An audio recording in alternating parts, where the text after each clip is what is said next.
Welcome to a live look into Scotiabank Arena for the Leafs morning skate, prepping for the final home game of the regular season versus the Montreal Canadiens. Then it's time for a 4-game road trip to wrap things up before playoffs. Perfect matchup for some Saturday night hockey on this long weekend. Hello everyone, my name is Jacqueline Doorey, joined as always by Becky Kellar, Olympic champion, world champion, analyst extraordinaire, and this is Live from Morning Skate, brought to you by FanDuel. How's it going, Becky?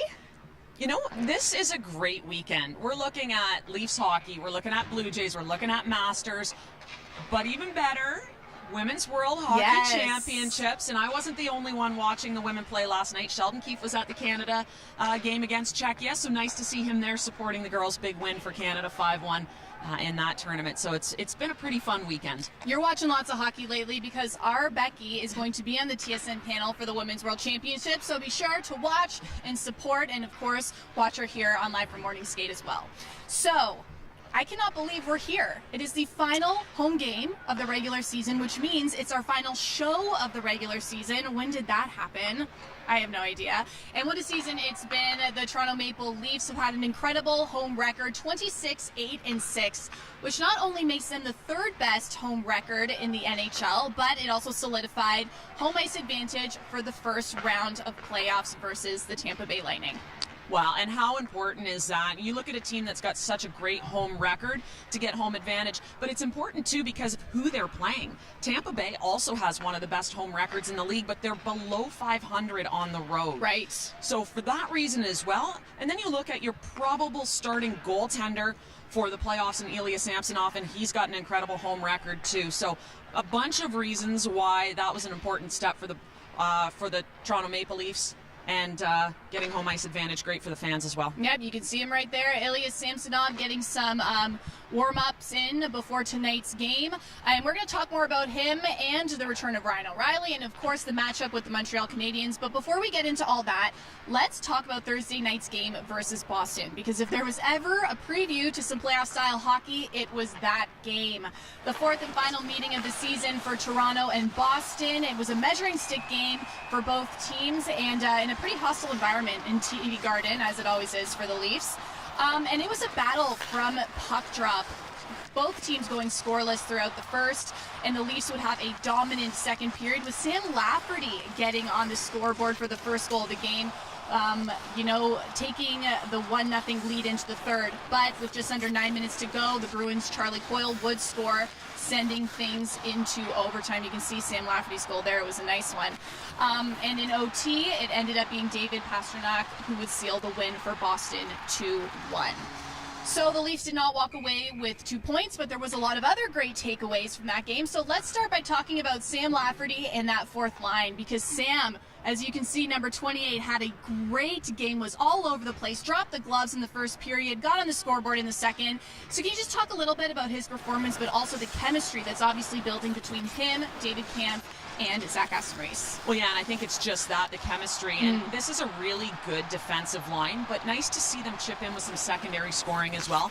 Zach Aston-Reese with 3 goals in his last 5 games, so he's starting to put the puck in the net. Sam Lafferty with a great game, and you look at the grit that this line can bring too. Lafferty with a huge hit, leads to a fight, drops the gloves, gets in the fight, then goes, scores a goal. So doing a little bit of everything and at both ends of the ice. And it's going to be so important for this team going into playoffs that they're getting scoring from their bottom 6, and that's what these guys are bringing right now. Definitely. And just a little fun fact, Lafferty's goal was the Leafs' 104th second period goal this season. That puts them second in the league in that category, so pretty impressive. Becky, you spoke a little bit about the fourth line. I want to talk a little bit about the third as well, because we saw the return of Ryan O'Reilly Thursday against the Bruins. We had not seen him play since March 4th when he broke his finger. And he was playing alongside Alex Kerfoot and Nola Chari on the third line. But as the game went on, we saw Coach Sheldon Keefe do a little juggling, and O'Reilly saw some time with John Tavares and Mitch Marner as well. So can you talk a little bit about his game last night and his return, but also where you think he fits in the lineup? Well, and isn't this the big question, is where is he going to go go, and I think that's been the question since they acquired him. Is he going to shore up a third line? He's such a great guy in the face-off circle. That's got to be a big part of what he does, whatever line he's on. He's sitting at 67% right now since he's been with the Toronto Maple Leafs. So, we've seen him on the third line. We've seen him up playing with Tavares a little bit of time with those guys as well. So I think the versatility that he brings where he can play in any of those spots, but great to have him back. Yes. Playing on the third line, and Nola Chari back as well. And, yes. He's in his second game, and a guy that brings a lot of grit. And you look at playoff hockey, and it changes so much. That becomes so important. And I think a guy like Nola Chari, having him back in the lineup is very important for this Leafs team. Yeah, seeing that third line together was pretty interesting. And, Ryan O'Reilly, he registered 5 points in his 8 games before getting injured. And now he's got a couple games to kind of put some gas back in the tank and get playoff ready. What are some things we can look for from him that indicate a successful return?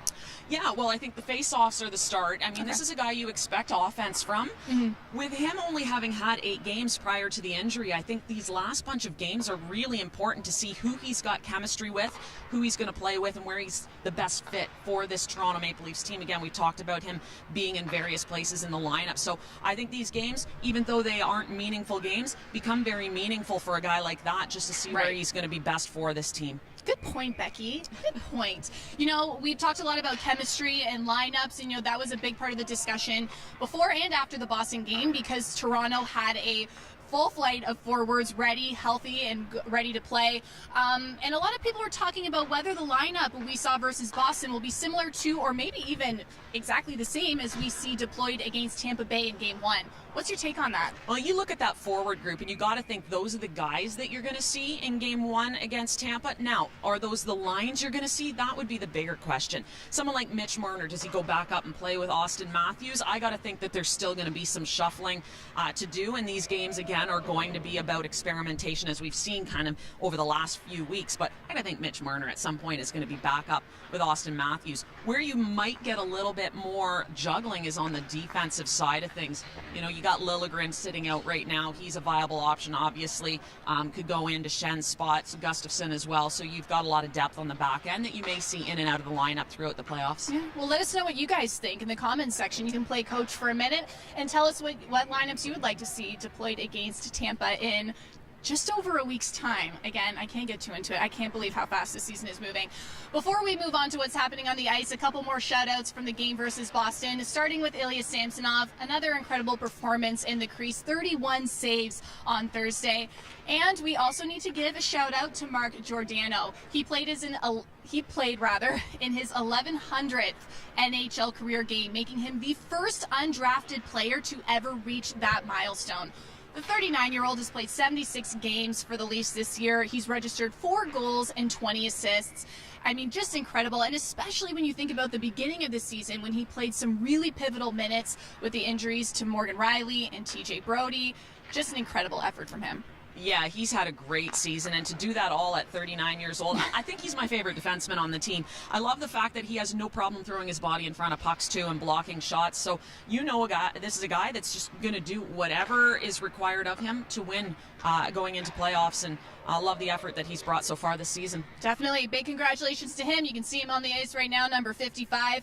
There's a lot happening on the ice this morning because the Leafs did not practice yesterday, so pretty much a full skate today. And we mentioned earlier, Ilya Samsonov was in net taking some shots. We've seen Wayne Simmons, who's been called up. He's on the ice as well this morning. Anything else you noticed, Becky, that caught your attention?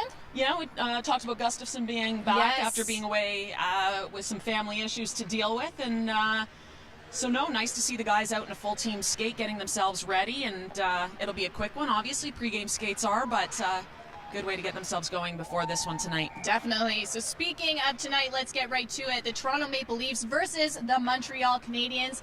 A great rivalry for some Saturday night hockey. And that's a good thing, because otherwise this game is a bit of a mismatch. Montreal sitting at the bottom of the Atlantic Division, having some trouble with injuries this year, and of course no chance at a playoff appearance. But, even though this game is inconsequential really in the grand scheme of things, what is it an opportunity for the Leafs to do? Well, there's a few things. One, to get the power play back on track.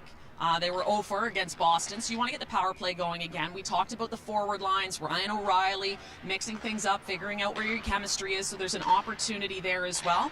And, these games are not of consequence, as you said, But for a team going into playoffs, you want to go in strong. You don't want to limp to the finish line. So for the Leafs, they still want to use these games to prepare themselves and get themselves into the best position possible going into the playoffs. And then, of course, the last point is, it is Saturday night at home against the Habs. Is there ever such a thing as a game of no consequence when you're playing Montreal at home on a Saturday night? This one will be for the fans. Oh, yeah, definitely. And the fans are going to be fired up, and Scotiabank is ready. But you know what? Having said that, Montreal is coming into tonight's game with some confidence. They had a 6-2 win over the Washington Capitals Thursday. And then when we take a look at this series from the season, the Habs won the first 2 matchups, but it was the Leafs who took the dominant 5-1 win in their latest game in February. You know, when we take a look at the shot chart from that game, Montreal was firing from all over. They even had some shots registered from the neutral zone. So we know guys like Nick Suzuki and Mike Matheson, you know, they're not going to make things easy tonight for the Leafs. So what will be key for the Leafs to shut down the Habs' ability to generate offense no matter where they are in the standings? Well, you want to be prepared for this team. I think one of the things you got to realize is this team has a handful of guys who've played in the AHL this season and have come up. So for them, it doesn't matter that the season's ending, that you haven't made playoffs. They're still trying to make a name for themselves. So you know you're going to get 100% effort from these young players and from this team. Leafs, again, are going to want to match that because they're trying to prepare themselves for playoffs to get themselves into the right headspace, into the right spot. So for the Leafs, it's not necessarily about who you're playing, it's about how you're playing. You want to provide the game that you know you're going to take into playoffs. And again, this is a team with more skill, with more depth, so you want to rely on that. Definitely. The countdown is on not only to playoffs, but to tonight's matchup versus Montreal. So let's talk a little bit about our FanDuel prop picks for tonight's game. Let's start off with the highest scoring period. I'm going to be a little controversial. I'm going to pick the first period. You know, the game versus Boston and Toronto didn't get on the board till the second, so I think they're going to try and really get things started as fast as possible against a team, as we know, they're much stronger than. So I think it's going to be a high-scoring game, and I think it's going to start off the hop. I agree. I think it's going to be a high-scoring affair, and I think there's going to be goals in the first period, but I think the bulk of Toronto's goals are coming in the second period. I'm going with the second again. I got to stick with the statistics, so second period, but high-scoring affair for sure. And will there be overtime? Another potentially controversial opinion. I'm going to say yes, only because the odds are so low. I'm going to go against my intuition on this one because there was overtime in the last game against Boston, but I think it's going to be a fight tonight. It always is versus Montreal, so I'm going to say yes to OT. I'm going to go with no, and again, I think high-scoring affair, but I think the Leafs went to overtime against Boston. They're not going to want to do that again here tonight. They're going to end it in 60, and it's going to be a high-scoring affair. Well, either way, you know, it's going to be a great show tonight. Let us know what your picks are, what you're looking forward to most against tonight's game versus the Montreal Canadiens. And before we leave you, we want to give you guys a couple things to watch out for in the final 4 regular season games. Let's start with Mitch Marner. Mitch Marner sitting at 95 points, just 5 away from 100 for the first time in his career. Can he do it? I think he could do it in one game, so we're looking for him to add to that tally tonight. If anyone could do it, Mitch Marner could. Also, there's Austin Matthews, who last week scored his 297th career goal. He is 3 goals away from hitting 300, and if he's able to do that in the final 4 games of the season, he'll become the second fastest active player to reach that milestone. The only player he's behind, Alex Ovechkin. Not bad company to keep. Another fantastic season from both Matthews and Marner, and lots more to come. 4 more regular season games before we hit the playoffs. Becky, thank you so much for such an amazing regular season, and thank you guys for watching. Let's wrap things up tonight. Montreal versus Toronto, puck drop at 7 p.m. You can watch on Hockey Night in Canada, or you can listen on TSN 1050. I'm Jacqueline Doorey. Becky Kellar. We will see you next time. Go Leafs!